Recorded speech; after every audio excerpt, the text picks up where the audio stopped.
السلام علیکم ورحمۃ اللہ وبرکاتہ۔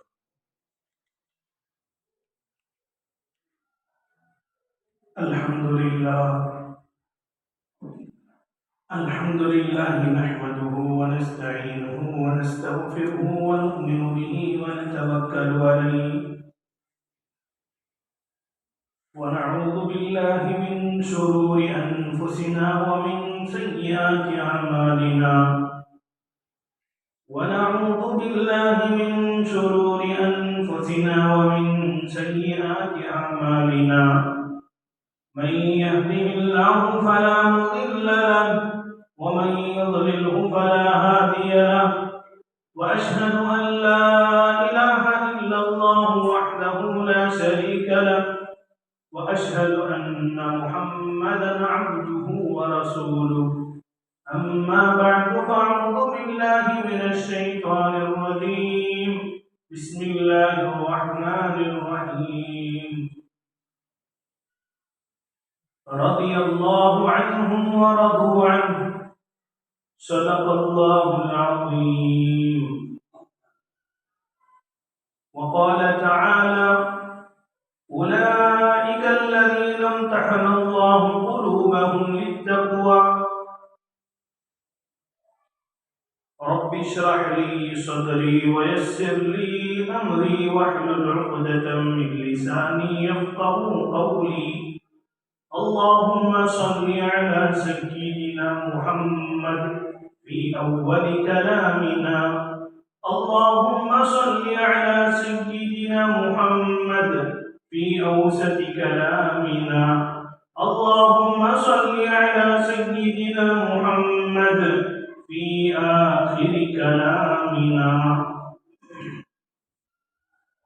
محترم حضرات، اللہ تبارک و تعالی کا بے انتہا کرم ہوا کہ اللہ تبارک و تعالی نے ہمیں یہاں پر جمعہ کی نماز کے لیے اللہ تعالی نے قبول کیا ہے، اور ساتھ ہی ساتھ میں قرآن مجید کی آیات اور احادیث نبوی صلی اللہ علیہ وسلم کو سننے کا اللہ تعالی ہمیں موقع دے رہا ہے۔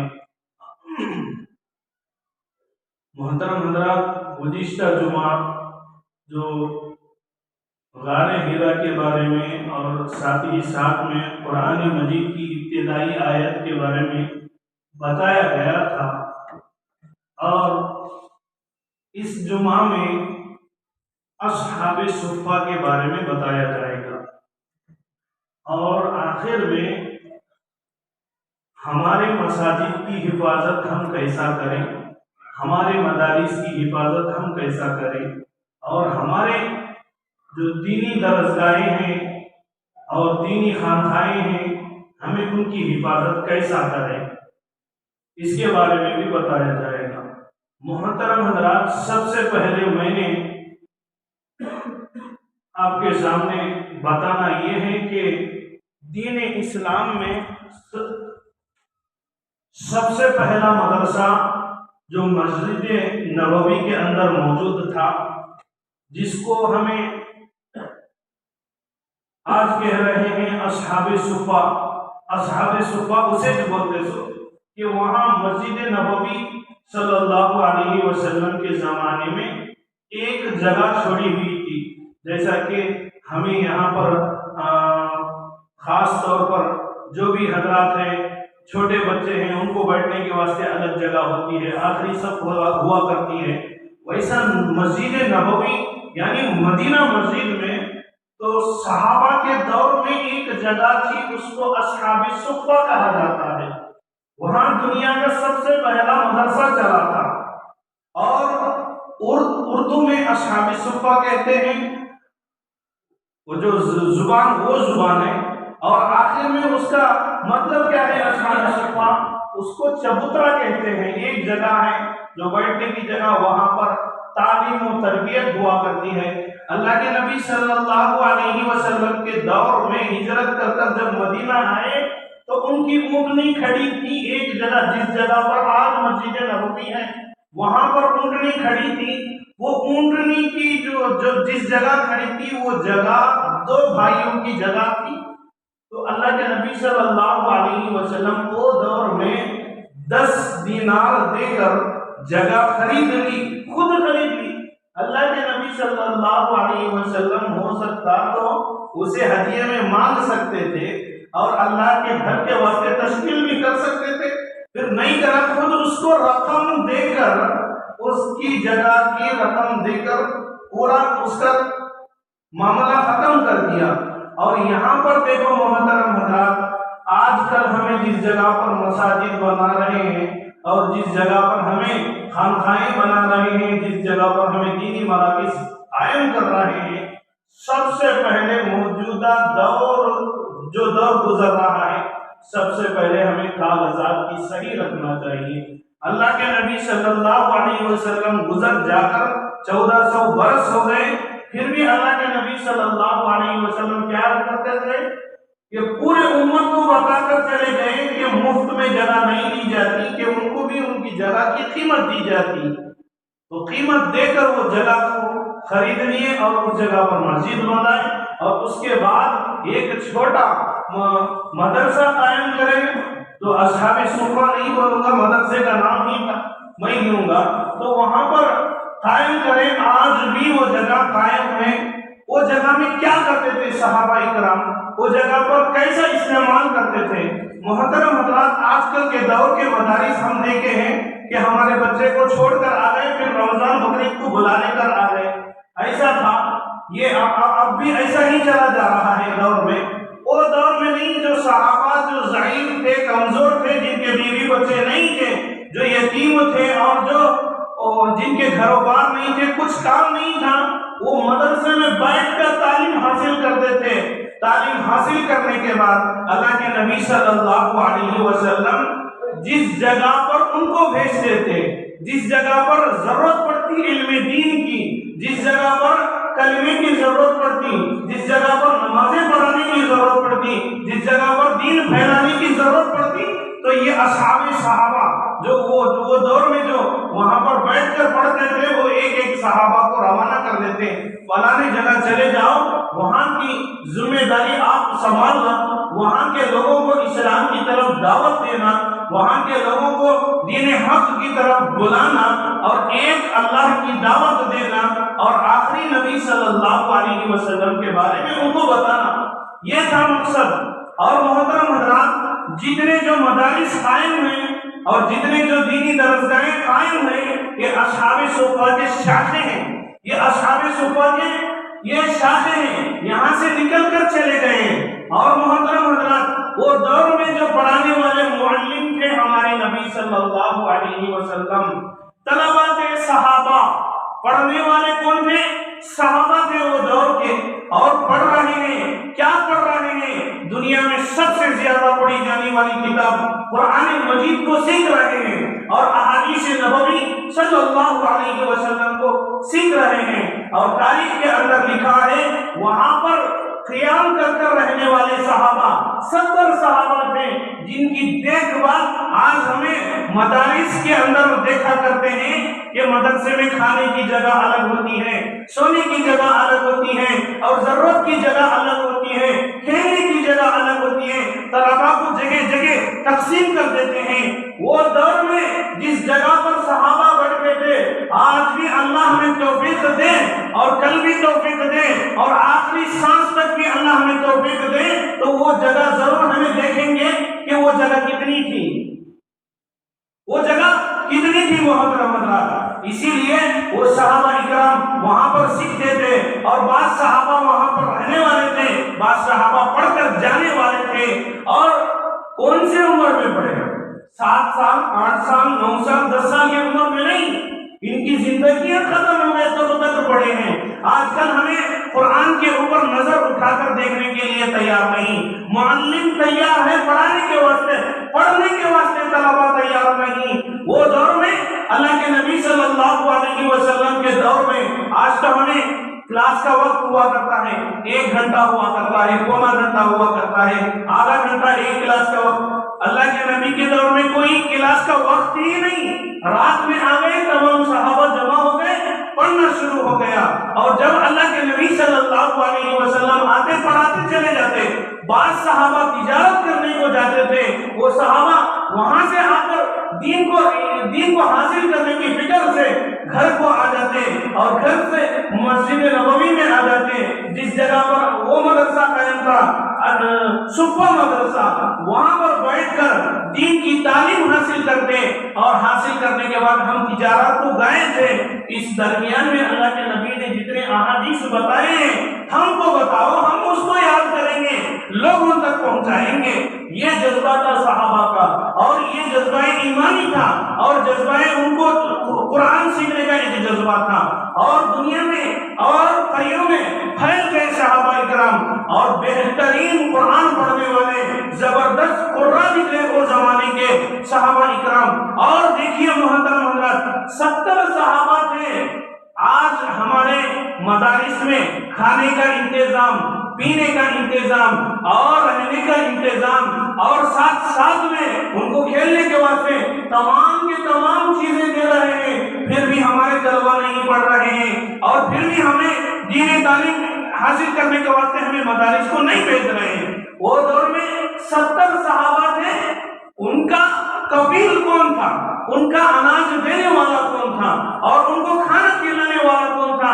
صحابہ کا عقیدہ تھا اور ان کا ایمان تھا، ایک روٹی بھی دے گا تو اللہ دے گا، ایک وقت کا نوالا بھی اگر اللہ دے گا تو وہ اللہ ضرور دے گا۔ وہ دور میں شاخ رکھنے کے واسطے اسٹور روم وغیرہ نہیں تھے، اور اناج رکھنے کے واسطے کوئی اناج کی منڈیاں نہیں تھی۔ وہ دور میں صحابہ اکرام رضوان اللہ علیہم اجمعین پڑھے ہیں، پڑھ کر اور پورے دنیا میں چھا گئے ہیں۔ محترم حضرات، ایک دور ایسا آیا، وہاں پر اللہ کے نبی صلی اللہ علیہ وسلم درس دے کر چلے گئے کہ بھوک کے مارے سب سے زیادہ روایت کرنے والے جو احادیث ہیں صحابہ میں حضرت ابو ہریرہ رضی اللہ تعالیٰ عنہ سب سے زیادہ حدیث کی روایت کرنے والے، یعنی وہ دور میں وہاں بیٹھ کر سننے والے۔ اور محترم حضرات دیکھیے، یہ وقت کا کھانا ان سے چھوٹ گیا، اور معلوم نہیں کتنے دنوں سے بھوکے تھے حضرت ابو ہریرہ رضی اللہ تعالیٰ عنہ۔ ادھر مسجد نبوی میں نماز پڑھے، نماز پڑھنے کے بعد جا کر گیٹ کے پاس کھڑ گئے کہ حضرت عمر رضی اللہ تعالیٰ عنہ آئے، دیکھ کر چلے گئے کہ حضرت ابو ہریرہ کو معلوم ہو گیا کہ ان کے گھر میں بھی کچھ نہیں، یہاں پر انٹری مارنے کے واسطے آ گئے۔ اور دوسرے دن بھی حضرت ایسا ہی ہو گیا، حضرت ابو بکر صدیق رضی اللہ تعالیٰ عنہ آ گئے، تو ان کو بھی معلوم ہو گیا ابو ہریرہ کو ان کے گھر میں بھی کچھ کھانے کے واسطے نہیں ہے، تو کیا کریں کہ یہ بھی آ گئے یہاں سے، ہمارے یہاں مدرسے میں تو کچھ انتظام نہیں ہوا، کھانے کے واسطے کچھ بھی نہیں ہے۔ اور دیکھیے محترم حضرات، آگے حضرت ابو ہریرہ رضی اللہ تعالیٰ عنہ بھوک کے مارے برداشت کرنے کے باہر ہو گئے، اللہ کے نبی صلی اللہ علیہ وسلم کے پاس چلے گئے کہ اللہ کے نبی صلی اللہ علیہ وسلم اتنے دن ہو گئے ہمیں کھائے بغیر، ہمارے مدرسے میں ہمارے صحبہ مدرسے میں اتنے صحابہ بیٹھے ہیں، کچھ کھائے نہیں، انتظام نہیں ہوا، کچھ کھائے بھی نہیں، انتظام بھی نہیں ہوا، کیا کریں؟ اللہ کے نبی صلی اللہ علیہ وسلم نے کہا کہ گھر میں آواز دی، کیا ہے گھر میں؟ تو اللہ کے نبی صلی اللہ علیہ وسلم کے گھر سے آواز آئی کہ ایک دودھ کا پیالہ ہے، دودھ کھٹورے بھر پر دودھ ہے، دودھ کے علاوہ کچھ بھی نہیں۔ یہاں دیکھیے تو 70 صحابہ ہیں، دودھ 2 لیٹر آپ کے اعتبار سے کتنا ہے، کیا کریں؟ تو اللہ کے نبی صلی اللہ علیہ وسلم حکم دیتے ہیں کہ حضرت ابو ہریرہ جاؤ، جتنے جو بچے بیٹھے ہیں اور جتنے جو صحابہ ہیں تمام کو تمام بلانے پر آؤ۔ تو میں گیا تھا میری پیٹ کی شکایت کرنے کے واسطے، میں گیا تھا میری بھوک کی شکایت کرنے کے واسطے، اللہ کے نبی بول رہے ہیں 70 جنے کو بلا لے آؤ۔ یہاں پر 70 جنے کو نہیں، 2 جنے کو بھی بس نہیں ہوتا یہ دودھ، اب میرا کیا ہوگا؟ تو تمام صحابہ کو بلائے اور باری ایک صحابہ اللہ کے نبی صلی اللہ علیہ وسلم تھوڑا دودھ پیے، پینے کے بعد حضرت ابو ہریرہ رضی اللہ تعالیٰ عنہ کے ہاتھ میں وہ جو کھٹورا تھا دودھ کا، وہ پیالہ دے کر کہیں کہ ایک صحابہ کو بلاؤ، جو وہاں کے جو پڑھنے والے ہیں صحابہ ہیں، تو ان کو بلاؤ، ایک کر پلا دو پورا۔ تو حضرت ابو ہریرہ کے دل میں پھر بھڑکا شروع ہو گیا، میں 70 کو پلا دوں، مجھے پینے کے واسطے کچھ بھی نہیں ملے گا۔ تو دل میں یہی بات تھی، پلاتے گئے، ایک پیے صحابی، 2 پیے، 3 پیے، ایسا ہی 70 بار ہو گئے، پھر بھی پیالے میں ختم نہیں ہوا، پھر بھی پیالے میں دودھ ختم نہیں ہوا، کھٹورے کے اندر جتنا دودھ تھا اتنا ہی دودھ تھا۔ تو حضرت ابو ہریرہ رضی اللہ تعالیٰ عنہ دیکھ کر پریشان ہو گئے، کیا بات ہے کہ تمام کے تمام صحابہ سیر ہو گئے، تمام کے تمام صحابہ دودھ پی لیے، جیسا پیالے میں یہ کھٹورے میں دودھ تھا ویسا ہی ہے۔ تو اللہ کے نبی صلی اللہ علیہ وسلم دیکھ کر مسکراتے ہیں، کہتے ہیں ابو ہریرہ خود پی لو۔ تو حضرت ابو ہریرہ رضی اللہ تعالیٰ عنہ پیے، ختم نہیں ہو رہا، اور اللہ کے نبی صلی اللہ علیہ وسلم پھر کہہ رہے ہیں جی بھر کو پیو۔ حضرت ابو ہریرہ کہتے ہیں اس کے بعد اگر ایک گھونٹ بھی پیا تو مجھے برداشت کے باہر ہو جائے گا۔ تو حضرت ابو ہریرہ رضی اللہ تعالیٰ عنہ پی کر جو پیالہ اللہ کے نبی صلی اللہ علیہ وسلم کے ہاتھ میں دیے ہیں، جیسا کہ اللہ کے نبی صلی اللہ علیہ وسلم اپنے یعنی پیالہ لے کر پینا شروع کر دیتے ہیں، دودھ ہی ختم ہو جاتا ہے۔ یہ اللہ کے نبی صلی اللہ علیہ وسلم کا معجزہ تھا۔ 2 صحابہ نہیں پی سکتے، پھر بھی 70 صحابہ کو پلائے۔ یہ صحابہ اکرام رضوان اللہ علیہم اجمعین کی طاقت تھی اور اللہ کے نبی صلی اللہ علیہ وسلم کا ایک معجزہ تھا۔ اتنے برداشت کرنے کے بعد وہاں جا کر صحابہ تیار ہوئے، اور اتنا برداشت کرنے کے بعد صحابہ جا کر علم دین حاصل کرے، ایک بات کو نہیں چھوڑتے تھے صحابہ اللہ کے نبی صلی اللہ علیہ وسلم جو بات بول لیتے تختیوں پر لکھ لیتے تھے، ایک بات بول لیتے تھے تو تب ان کے دل و دماغ میں ایسا بیٹھ جاتی تھی۔ اسی لیے محترم حضرات، اللہ تبارک و تعالیٰ کہہ رہے ہیں اس مدرسے کا ذمہ دار کون؟ اس مدرسے کا ذمہ دار خود اللہ ہے، جن کو رزق دے رہا ہے۔ وَمَا مِن دَابَّةٍ فِي الْأَرْضِ إِلَّا عَلَى اللَّهِ رِزْقُهَا، مجھے اور آپ کو رزق دے رہا ہے، وہی اللہ صحابہ کو بھی دے رہا تھا، وہی اللہ صحابہ کو دودھ پلایا تھا، وہی اللہ تمام کے تمام صحابہ کو دین کا کام لینے پر اور ان کو دین کی محنت کرنے پر چن لیا تھا۔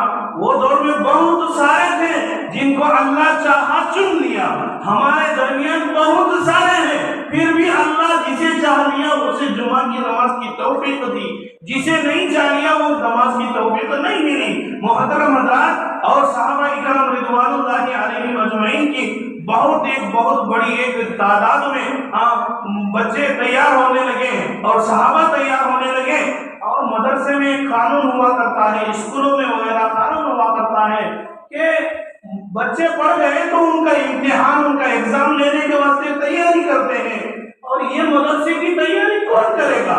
کرائیں گے کون؟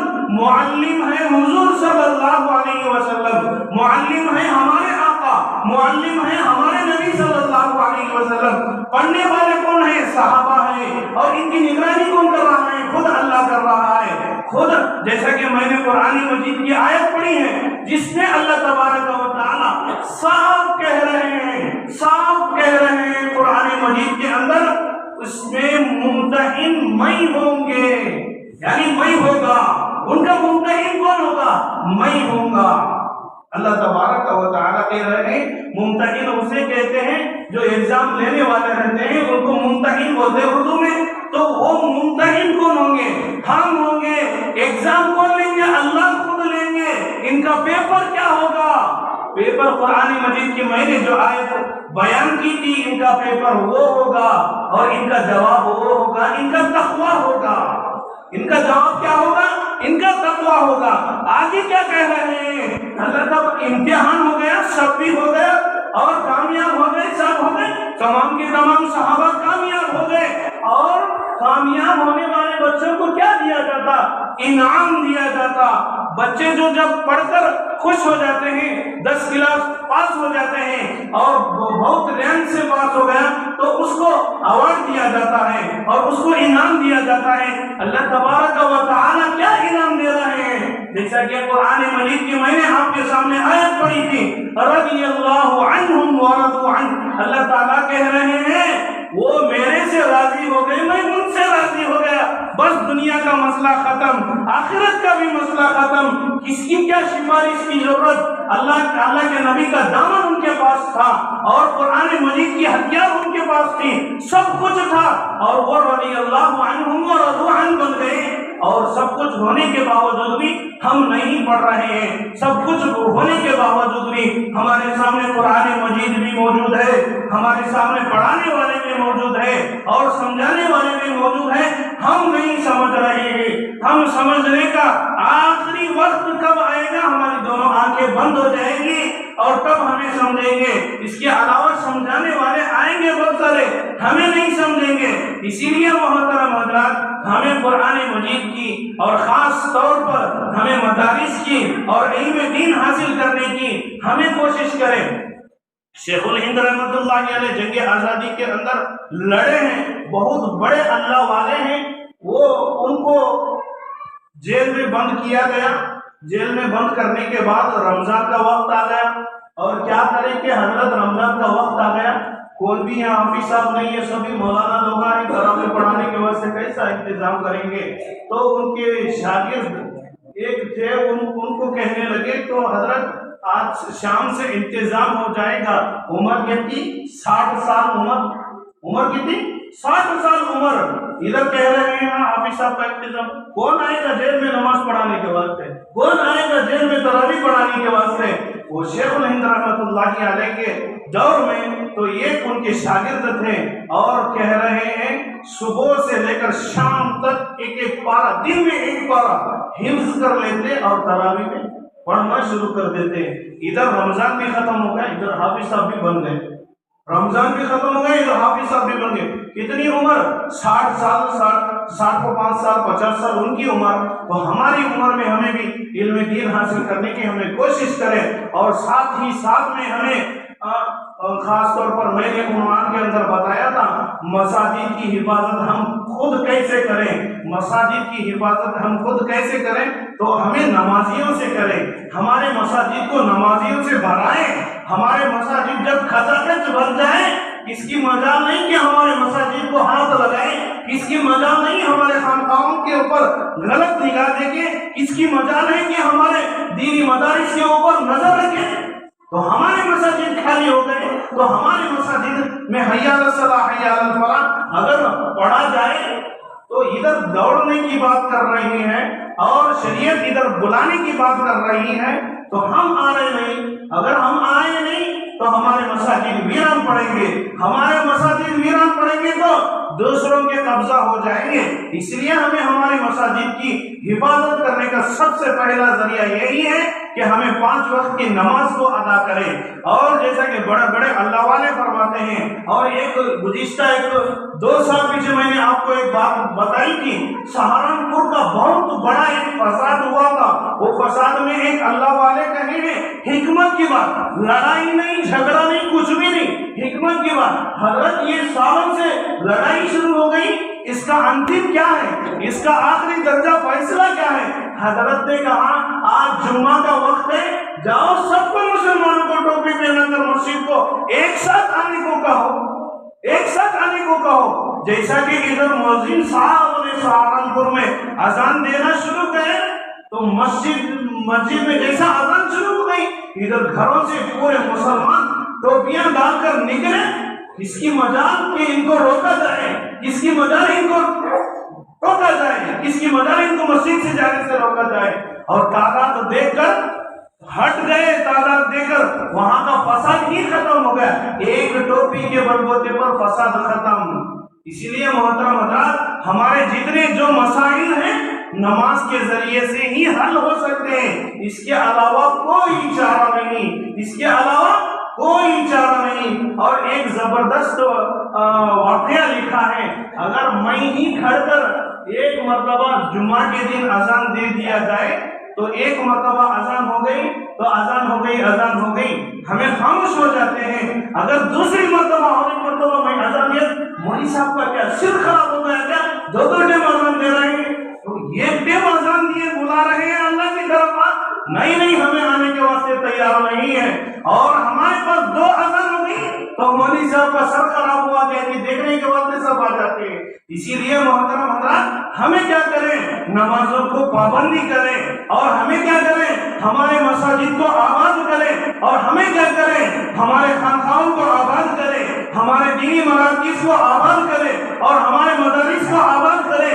ہم آباد کریں، ہمارے گھر میں ہمیں نہیں رہے، ہمارا گھر کا تالا بند ہو گیا اور ہمیں چھوڑ گئے تو کتابوں کے اندر لکھا ہے جنات کا قبضہ ہو جائے گا، جنات کا قبضہ ہو جائے گا۔ کوئی آدمی اگر 40 دن تک اپنا گھر کو تالا لگا دیا جائے اور ایک بھی لائٹ نہیں، کیا بھی نہیں، کچھ بھی نہیں، تلاوت نہیں، جھاڑو نہیں، کچھ بھی نہیں، ایسا کر دیں گے تو خود بخود جنات کا بشیرہ ہو جائے گا اور جنات خود بخود گھر میں آ کر داخل ہو جائیں گے۔ اگر ہمیں مساجد میں اگر ہم نماز نہیں پڑھیں گے، کون آ کر نماز پڑھیں گے؟ ہم ہمارے مساجد کی صفائی ہم نہیں کریں گے، ہماری مساجد کی ذمہ داری، ہمارے مساجد کے جتنے جو دیکھ بھال ہیں ہم نہیں کریں گے، کون کریں گے؟ حکومت کرے گی۔ تو اس سے پہلے ہمیں کیا کریں، مساجد کی سب سے پہلی ہمیں ذمہ داری لینے کا ہے تو سب سے پہلے ہمیں نماز کی پابندی کریں، اور ہماری مساجد کو ہمیں اس کی دیکھ بھال کرنے سے بھی زیادہ ثواب خود ہمارے ذات کو ثواب ملتا ہے، خود ہمیں قیامت میں پکڑ سے ہم بچ جائیں گے، ہماری محلے کی مسجد آباد ہو جائے گی، ہمارے محلے کی مسجد کل قیامت کے دن گواہی دے گی۔ اسی لیے محترم حضرات ہمیں کیا کریں، سب سے پہلے ہمیں نمازوں کی پابندی کریں، سب سے پہلے ہمیں نمازوں کی پابندی کریں۔ اللہ کے نبی صلی اللہ علیہ وسلم فرماتے ہیں ایک نماز اگر ترک کر دیا کئی 1000 برس جہنم میں اسے جلنا پڑے گا۔ چھوڑنے کی ایک نماز، ہمیں تو وقت کے دنوں کے 5 نمازیں بھی ہمیں چھوڑ کر ہمیں زندگی گزار رہے ہیں، اور خاص طور پر ادھر ہمیں توجہ دینے کی بات ہے کہ ہمیں نمازوں کے کیسا پابندی بن جائیں، اور ہمیں نمازوں ایک کے بعد ہمارے دل میں نمازوں کی فکر کیسا آ جائے۔ تو سب سے پہلے جیسا کہ اذان ہو جاتی ہے نماز مسجد کی طرف ہمیں دوڑ دینا چاہیے، مسجد کی طرف ہمیں بھاگ دینا چاہیے۔ اسی لیے تو اللہ تبارک و تعالیٰ سے دعا کریں گے، ہم جتنے بیٹھے ہیں کہ آئندہ جمعہ بھی ہمارے دوست احباب کو ساتھ لائیں گے، اور دوسرے عصر کی نماز کو بھی ہمیں ساتھ آئیں گے، ہمارے دوست احباب کو بھی ہمیں ساتھ لائیں گے۔ یہ فکر سے ہمیں جائیں گے تو اللہ تبارک و تعالیٰ ہمیں بھی نماز کی توفیق دیں گے۔ تو اللہ تبارک و تعالیٰ سے دعا کریں گے اللہ تبارک و تعالیٰ ہم سب کو 5 وقت نماز پڑھنے کی اور شریعت پر عمل کرنے کی، قرآن پر عمل کرنے کی ہمیں توفیق عطا فرمائے۔ وآخر دعوانا ان الحمد للہ رب العالمین۔ جو حضرات سنت نہیں پڑھے وہ سنت پڑھ لیں۔